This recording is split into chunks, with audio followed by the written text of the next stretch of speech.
Hey guys, Tony back again, Horror and Todge. Hope you're all well. Thursday evening here in the UK, and I've just watched another film, a first time watch for 31 days of horror. We're at day 21 already, guys, flying by. And I've been watching a few Shudder originals of late because I've got the app or whatever, or yeah, the app, I suppose, Shudder, the streaming site. And I haven't watched many films on there. But I've got like my iPad, and when I go out with my daughter on the horse riding lessons and stuff, I've started taking that with me and watching, horror films and stuff. So, yeah, this one's a Shudder original, guys, what I watched today from 2019. A film I'd never heard of before. Haven't heard nothing about it, and it's called Z, sorry. So we say Z in England, but in America they say Z. So just one letter, just Z. And say it's from 2019, guys. I've never heard no one talk about it before, and it was a really creepy film, really strange atmosphere, and yeah, just sent chills down my spine. Some of these scenes in this, I watched in a pure dark room on my own, no phone, and some of the I suppose scares in it, they weren't really jump scares. It was just sort of catching you by surprise scares. It was like woof, and it was there. It was like made you jump back. You know what I mean?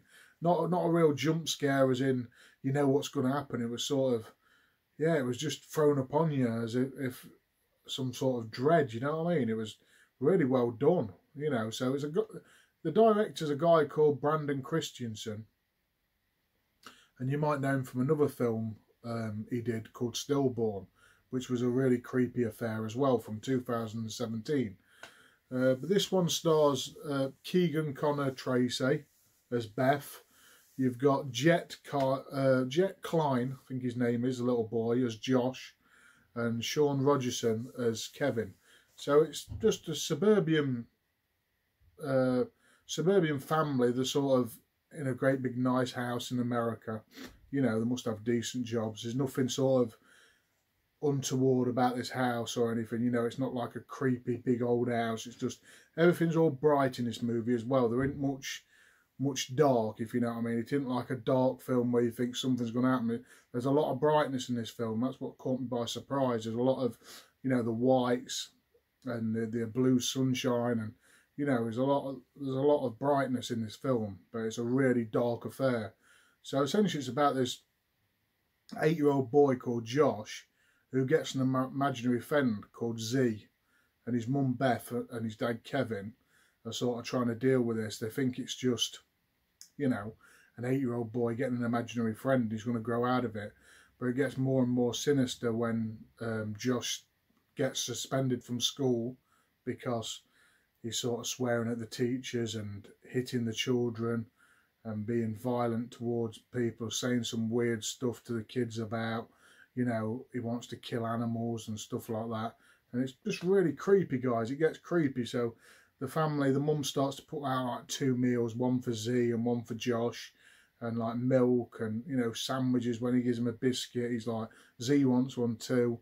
And that's just really creepy, but really bright at the same time. Like I say, it's middle of the day.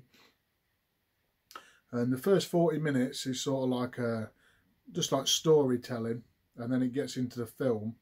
And yeah, like I say, it was a decent enough film. Like I say, the chills in it, it was just about that. And then obviously the mum and dad are sort of going to a psychiatrist about the little boy. Is it real or is it in his imagination and stuff? And then you get stuff. His mum, Beth, has got some trauma going off in her life as well with her mother, who's got illness, and she's sort of, you think, is she going to have something to do with this Z? So you're not quite knowing. I'm not going to give many spoilers away, but if you've seen this film, you'll know what I'm on about. The dad's sort of a skeptic, a non-believer, just like, and the mum sort of spirals down, is Z real, sort of thing. Now Z, bit of a spoiler, guys, you do actually see Z a couple of times, this imaginary friend, and by God, I wish I didn't see him, because it was one of the creepiest things I've seen on camera for a long time. It was like a humanoid, this tall, sort of gangly, I don't know, grey, pale, sort of golem-like creature. and it was, oh, it just sent chills down my spine. You saw him a flash a couple of times. This bath scene with a lady, you'll know what I'm on about if you've seen this. Oh, that made me jump out my skin. There was another bit where, near to the end, where the doctor comes in, and he was sort of in the background. That was really creepy. And there's just some other bits as well where the young boy goes to play at a friend's house and something happens on a set of stairs which made me jump out my skin. The little boy sort of draws Z on his bedroom wall with like black chalk on a pure white wall, and it's sort of ominous and black, and his eyes and big teeth, and really creepy story, guys. If you haven't seen this, like I say, it's not a perfect film in any stretch of the imagination, but the creepiness of it, I think it was really well done. How we got the creepiness is, I think, the camera angles are used. So like going into, when the people are coming out of the room, the camera's staying in a little bit longer to think like there's something in there, you know what I mean? And then the music was really good. He got that spot on, and I think the acting was really good.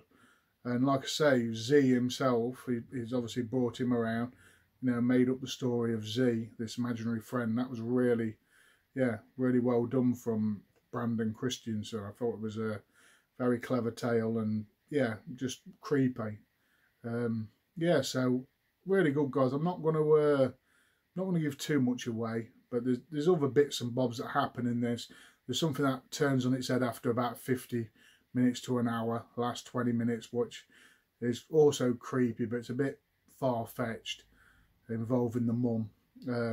But yeah, there's another scene involving the mum getting into bed, and this, yeah, Z involved. It's a creepy affair. I don't want to give too much away, but just like an imaginary friend story, a creepy story, that sort of thing.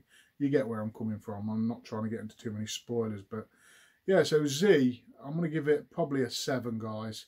I was going to give it a 6, but then just for the creepiness element, and me being creeped out, it's not very often I'm creeped out, I'm going to give it a 7, guys. So definitely worth checking out. Not the greatest story. There's not a lot of context to it or backstory. You don't know why Z's around. You don't know where he's come from. You don't get to know much of the story. But just for the creepiness and the 5 or 6 scenes in it what are quite terrifying. Yeah, 7 out of 10 for me, guys. So definitely check Z out. Get in the comments, guys. Tell me if you've seen this movie on Shudder, what you think of it. Like I say, check it out. But that's been day 21, guys. Getting near to the end now, 31 days of horror. Thanks for everyone for tuning in. I've been Tony. I'll catch you all tomorrow for day 22.